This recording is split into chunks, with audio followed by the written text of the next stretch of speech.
Avon India में आपका स्वागत है। मैं हूं सुरेंद्र सरोलिया। भिवाड़ी में इस समय सबसे ऊंचे स्तर पर समस्या की बात करें, गंदे पानी की समस्या। तो गंदे पानी की समस्या को लेकर आखिर कहां समस्या रह गई, कहां क्या पेचीदगियां रह जाती है, क्योंकि इन दिनों अगर बात करें तो सबसे बड़ा मुद्दा भिवाड़ी में सिर्फ और सिर्फ गंदे पानी का बना हुआ है। क्या गंदे पानी की समस्या इसी 5 साल में पैदा हुई या इससे पहले की ये समस्या है?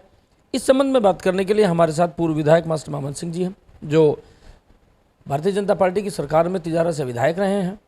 सिस्टम की जानकारी है, कहाँ पे क्या पेचीदगियाँ रह जाती है वो जानकारियाँ हैं, जहाँ पर राजनीतिक आरोप लगते हैं वो जानकारियाँ हैं। इस पूरी समस्या पर स्पष्ट बात करेंगे मास्टर मामन सिंह जी से। गुरुजी, आपका स्वागत है। आप 5 साल सत्ता में रहे हैं। ये जो गंदे पानी की समस्या ये उस समय भी उतनी ही बड़ी थी जितनी आज है, इससे पहले भी ये समस्या थी। आखिर ये पेचीदगी रह कहाँ जाती है, ये समस्या कहाँ फंसी हुई रह जाती है कि आज तक इस गंदे पानी की समस्या का समाधान नहीं हो पाया?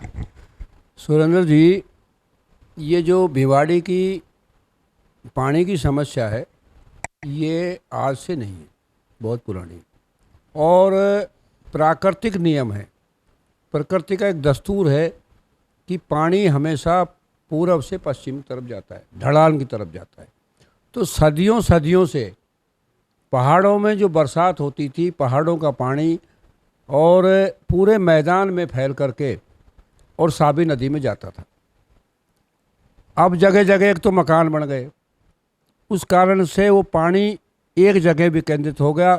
पहले फैल के जाता था तो इतना पानी दिखता नहीं था।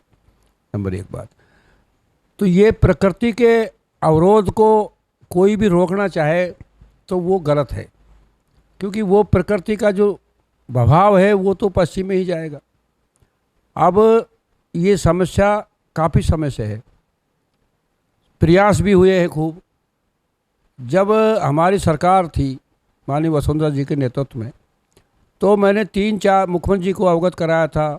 मुख्यमंत्री जी जब भिवाड़ी आई थी तब भी उनको अवगत कराया था, और उन्होंने निर्देशित करके और दोनों डीएमओ की 3-4 मीटिंग, रेवाड़ी प्रशासन और भिवाड़ी और कलेक्टर अलवर की मीटिंगें हुई, रेवाड़ी में हुई। और एक बार हमने माननीय मंत्री जी इंद्रजीत जी जो भारत सरकार में राज्य मंत्री थे, उनको भी यहाँ पर बीएमए बुलवाया था मैंने, और वहाँ पर सभी बीएमए के पदाधिकारी, जनप्रतिनिधिगण सभी हम मौजूद थे। मैंने उनसे निवेदन भी किया था अपने संबोधन में, लेकिन उन्होंने भी सहमति जाहिर नहीं की कि भाई हरियाणा की जनता है, वहाँ गंदा पानी जाएगा, फलाना जाएगा। तो लेकिन हमने निवेदन किया था गंदा पानी को तो हम सीसी प्लांट से हम रोक लेंगे और उसको शुद्ध कर लेंगे, लेकिन जो बरसात का पानी है वो तो जाना चाहिए साबी नदी में, क्योंकि उसका तो बहाव ही नेचुरल है। लेकिन वो बात नहीं बैठी। अब वो पानी अब भी जा रहा था। अब एकदम अचानक जो समस्या पैदा हुई है कि हरियाणा सरकार ने जो रोड पर जो अवरोध लगाया है, रैंप बनाया है, ये गलत है, ये गैरकानूनी है। कोई भी नेशनल हाईवे हो, चाहे राजमार्ग हो, चाहे राष्ट्रीय मार्ग हो, उन पर रैंप लगाया जाना अवैधानिक है। इसलिए एक तो हम ये अपनी सरकार जो वर्तमान में सरकार है कांग्रेस पार्टी की, गहलोत जी की, और हमारे विधायक जी यहाँ पर जो बीएसपी से अब कांग्रेस के हैं, उन पर ये आरोप तो हम लगाने में नहीं हिचक रहे कि इनको ये रैंप नहीं लग देना चाहिए, इनकी ढिलाई काढ़िए लगाए। तो इनकी ये असफलता है और इनको भनक तक नहीं लगी और रातों रात रैंप लग गया। उसके बाद तो इनको रोकना चाहिए था। अगर सरकार आपस में नहीं मान रही है, प्रशासन एक दूसरे सहमत नहीं हो रहे हरियाणा और राजस्थान के, तो सुप्रीम कोर्ट में जा सकते थे। सुप्रीम कोर्ट इनको 1 घंटे में इनको खोलने का आदेश जारी कर देता। और ये अब भी मेरा आपके चैनल के माध्यम से सरकार को यही अपील है और यहाँ के स्थानीय विधायक को भी यही अपील है कि तुरंत मुख्यमंत्री से बात करके मुख्यमंत्री से बात करे, या तो ये रैंप हटे, अन्यथा सुप्रीम कोर्ट में जारी इस रैंप को तुरंत हटवाए। क्योंकि जो नेचुरल पानी है, चलो गंदा पानी है हमारा मत जाने दो, उद्योगों का पानी है वो मत जाने दो, उस पानी को तो हम ट्रीटमेंट प्लांट के लिए हमारे समय में माननीय मुख्यमंत्री जी ने, वसुंधरा जी ने ये 147 करोड़ रुपए मंजूर किए थे। और उनसे काम भी हुआ है ट्रीटमेंट का। और उसके साथ साथ पाइपलाइन हमने जो बहुत बड़ा घेर की बड़ी पाइप 6-7 फुट का घेर की पाइप थी, वो दबा करके साबिर नदी में, लालपुर की नदी में डाला था। अब वो न डाल दिया, पानी भी वहाँ कूद गया था, लेकिन वहाँ पर कुछ तत्वों ने किसानों को भड़का दिया और वो पाइपलाइन हमारी तोड़ दी गई। उसके बाद क्योंकि वो ट्रीटमेंट प्लांट पहले अगर हम बढ़ा देते वहाँ, उसके भी पैसे मंजूर थे, तो वो शायद ऐसा नहीं होता, ये खामी उसमें रही है। तो अब एक तो किसानों की सहमति कर, या तो वहाँ पर पहले ट्रीटमेंट प्लांट बनाया जाए, उस पानी को वहाँ डाला जाए, या दूसरा इसका जो सलूशन है वो सलूशन ये है कि सारे का बांध है, हालांकि वो पूर्व दिशा में है, प्राकृतिक हिसाब से वहाँ पानी जाना संभव नहीं लग रहा है, लेकिन मैंने वहाँ पर ऑब्जर्व किया था। और हमारे समय में जब ये हरियाणा सरकार वालों ने पानी के लिए मना कर दिया था और वो पाइपलाइन तोड़ दी थी, उस समय मैंने मुख्यमंत्री जी से निवेदन किया था, तो उन्होंने मैंने कि सारे का बंद है, वो यहाँ के समतल से 8-9 फुट नीचे है, उसका जो भूमि का धरातल है, तो वो पानी पाइपलाइन दबकर वहाँ जा सकता है और वहाँ प्लांट लगा करके और उसको ट्रीट करके पानी को और किसानों को दिया जा सकता है। किसानों को भी सिंचाई मिल जाएगी और हमारा ये पानी भी चला जाएगा। तो ये डीपीआर और मुख्यमंत्री ने सैद्धांतिक सहमति दे दी थी और आदेश भी कर दिए। डीपीआर तैयार होने लग गई थी, अधिकारियों ने उसका समतल सारा कुछ भी देख लिया था, लेकिन वो इसने आचार संहिता लग गई, अंतिम समय में ये किया था और वो काम धरातल पर नहीं आया। वो फाइल क्यों दबा दी गई, इस सरकार ने क्यों नहीं किया, वो तो ये सरकार वाले बताएंगे। तो वो उसको करके अगर ये कर देते तो शायद वहाँ, अब ये वहाँ पर दूसरी उसको राजनीति चलाने लग गई। मैंने एक बार एक अधिकारी को कहा था, तो बोले वहाँ यहाँ तो कांग्रेस पार्टी का राज है, तो उधर मेवात क्षेत्र है, वो फिर इसको धर्म से उससे जोड़ने की बात करने लग गए। तो मैं इस चैनल के माध्यम से कहना चाहूँगा कि एक तो यहाँ के विधायक जी ने, मुख्यमंत्री ने, सरकार ने इसको तुरंत इसको हटवाना चाहिए रैंप को। पानी जो बरसात का पानी हरियाणा सरकार को भी नहीं रोकना चाहिए, क्योंकि बरसात का पानी तो नेचुरल है, वो तो उधर जाना चाहिए। ऐसे तो फिर वो साबी नदी को ही रोक दो ना वहाँ से पीछे से ही, तो ये उनकी गलत है, वो इसकी हम निंदा भी करते हैं। और दूसरा ये जो अगर जनता की पूरी आवाज़ है भारतीय जनता पार्टी की, अब सरकार दिसंबर में आ जाएगी, हमारा पहला प्रयास, पहला प्राथमिकता ये रहेगी, अगर मुझे जनता ने आशीर्वाद दिया, पार्टी ने विश्वास किया, तो सरकार से पहली मांग, मुख्यमंत्री जो बनेंगे उनसे पहली मांग मेरा यही रहेगा कि ये भिवाड़ी का पानी का निदान हो। और इस पानी का निदान का या तो हरियाणा सरकार सहमत कर साबी नदी, या सेकंड में सारे के बंद में उसको पाइपों से डाल करके, या साबी नदी में इधर अपनी जो लालपुर वाली नदी है कोटकासी वाली, इसमें डाल करके ट्रीटमेंट प्लांट लगा करके और उसको ट्रीट करके किसानों को पानी दिया जाए, और ये निश्चित रूप से समस्या मिट जाएगी। और यहाँ के जो उद्योगपतियों का पानी है, जो रासायनिक पानी है, उसको हर उद्योगपतियों को उसमें जब इनको लाइसेंस दिया जाता है तब उसमें लिखा जाता है कि अपने पानी को ट्रीट करके अपने पेड़ पौधों में डालिए। तो उनको भी यहाँ जो अधिकारियों को पाबंद करके उनको भी इस तरह पाबंद किया जाना चाहिए। और जहाँ आलोचना, तो अब सरकार आप कह रहे हो भाई हड़ताल है, आंदोलन है, तो अब जनता कहाँ जाएगी?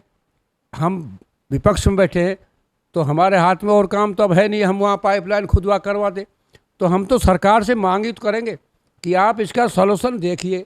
जनता ये नहीं देखती, या जो भी हम सब ये नहीं देखते कि भाई क्यों कैसे नहीं हुआ, आप करिए, किसी भी तरह से करिए, पानी का निदान तो करो।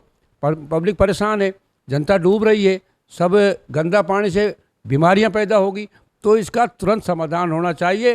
पानी बरसात का नहीं रुकना चाहिए, और इसकी कोई व्यवस्था करके, जब कह लो दुनिया भर की रेवड़ियाँ बांट रहा है, तो यहाँ 200-400 करोड़ रुपए उस पाइपलाइन दबाने के सारे के बंद में भी कर दो, प्लांट की मंजूर कर दो, और विधायक जिसको तुरंत करा दो, तो वो सारी उसके तो उसको, जब वो विधायक है यहाँ पर, जब यहाँ का नेता है, यहाँ पर नेतृत्व तो उसके पास है, सरकार उनकी है, तो जनता और किसी कहेगी? हम विपक्ष वालों उन्हीं से मांग करेंगे। अगर वो नहीं कर पाते, वो नाकाम रहे। और हमने प्रयास किया था, लेकिन हमारे प्रयास को कुछ लोगों ने वहाँ पाइप तोड़ दी। नंबर एक तो ये हो गया, दूसरा प्रयास के बाद हमारा सरकार टूट गई, आचार्य वो फाइल इन्होंने चला ही नहीं, आगे नहीं, दबा के बैठ गए। तो इनको ये कर देना चाहिए, और नहीं आलोचना का शिकार तो ये होंगे ही होंगे। तो वो किया जाएगा।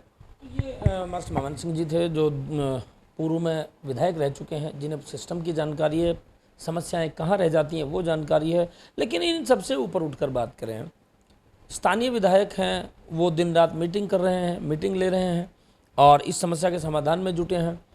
दूसरी तरफ बात करें कि जब कांग्रेस सत्ता में होती है तो बीजेपी आरोप प्रत्यारोप लगाती है, और जब बीजेपी सत्ता में होती है तो कांग्रेस आरोप प्रत्यारोप लगाती है। पीसती है तो सिर्फ जनता। ये आपको सोचना है, ये विचार आपको करना है कि आखिर इस समस्या का समाधान आखिर है क्या। क्योंकि अभी तक अगर पार्टियों के स्तर पर बात करें, सरकारों के स्तर पर बात करें, तो इस समस्या का समाधान नज़र नहीं आता। क्योंकि आपको जानकारी के लिए मैं बता दूं कि जब केंद्र में कांग्रेस की सरकार थी, राजस्थान में कांग्रेस की सरकार थी और हरियाणा में कांग्रेस की सरकार थी, तो इन तीनों जनप्रतिनिधियों से, और जो मजबूत जिम्मेदार यहाँ के थे, हरियाणा में बिजली मंत्री कैप्टन अजय सिंह यादव जी थे और यहाँ पर चिकित्सा मंत्री इमामुद्दीन अहमद दुर्रू मियां खां साहब थे। दोनों मंत्री थे और केंद्र में कांग्रेस की सरकार थी, तो भी हमने बात की थी, तो भी इसका सिर्फ आश्वासन ही मिल पाया। जब केंद्र में बीजेपी की सरकार, राजस्थान में बीजेपी की सरकार और हरियाणा में बीजेपी की सरकार, तो यहाँ के जो मजबूत जनप्रतिनिधि थे उनसे हमने बात की। तत्कालीन विधायक मास्टर मामन सिंह जी थे, उनसे भी हमने बात की थी। उस समय रेवाड़ी से विधायक रणधीर सिंह कापड़ीवास जी, उनसे हमने बात की थी और केंद्रीय मंत्री इंद्रजीत यादव जी से बात की थी। तो ये सिर्फ बातें अगर हम कहें तो सिर्फ ये चर्चाओं में हर जगह रहा है, लेकिन समस्या का समाधान नज़र नहीं आया।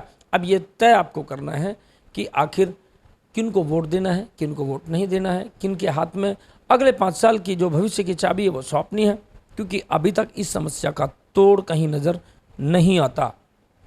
आरोप प्रत्यारोप चलते रहेंगे और चलते आए हैं, लेकिन इस समस्या के लिए गंभीरता से अगर नहीं सोचा गया तो वो दिन दूर नहीं जब भिवाड़ी वीरान हो जाएगी। क्योंकि कहीं ना कहीं लोगों के पलायन की चर्चा अब शुरू हो चुकी है भिवाड़ी में।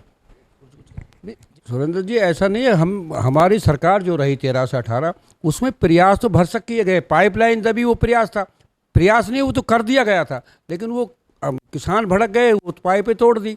दूसरी बात, हमने डीपीआर तैयार करवाई थी, फिर राज टूट गया। तो हमने तो प्रयास किया है, सभी वहाँ के मंत्री जी से भी बात की है, और बरसात का पानी हमने नहीं रोकने, रैम तो हमने नहीं लगने दिया।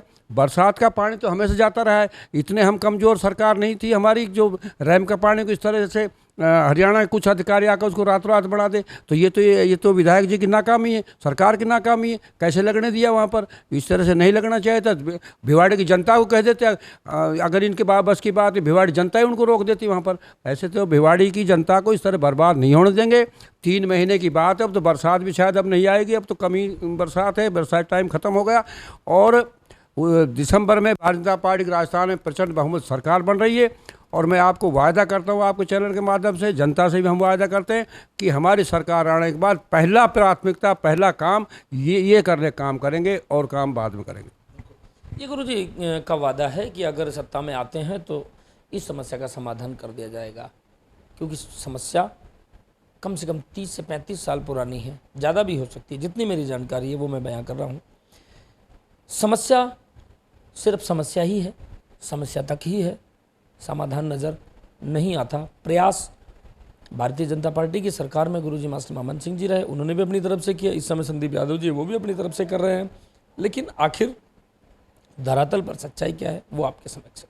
बने रहिए A1 इंडिया के साथ।